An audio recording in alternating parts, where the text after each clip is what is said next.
questions. Thank you. Jim, you were so kind on the trip the other day to Huntington. What is the president's plan to get this country out of this ditch?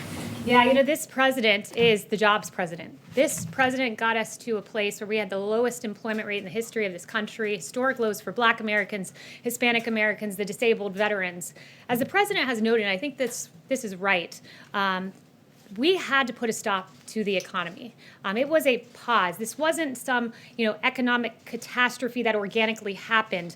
It was decided upon by the President of the United States to stop the United States economy because we had to save 2.2 million lives, perhaps more, somewhere in that range, because American lives, that's what mattered most. And so this president, when faced with this very tough decision to put a pause on the hottest economy in modern history, said, American lives matter most. And that's what he did.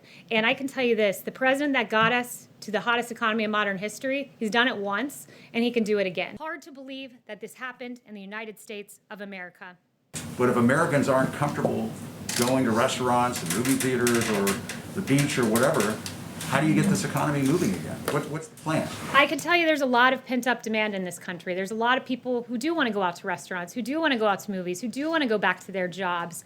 We see it and we hear about it every day. I don't think that that's a problem. I think people can trust that we have a president who wants to reopen and reopen safely. These are data-driven guidelines to reopening.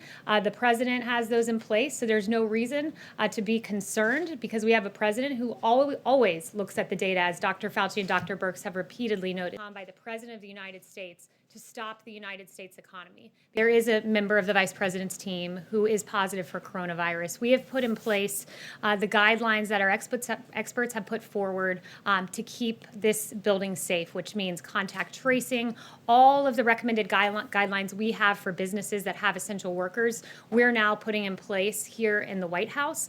So as America reopens safely, the White House is continuing to operate safely. Contact tracing, all of the recommended guidelines we have for businesses that have essential workers. Did he give any consideration to wearing a mask, given that his valet just tested positive and he's with some of those in the most vulnerable population?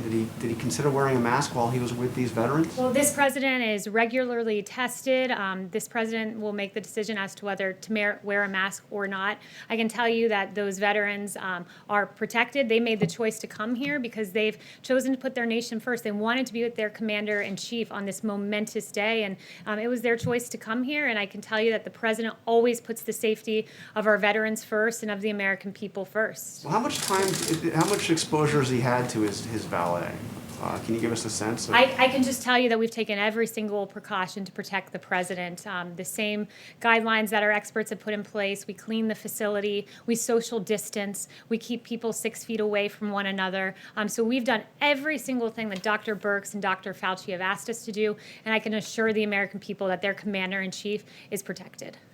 The same guidelines that our experts have put in place. We clean the facility.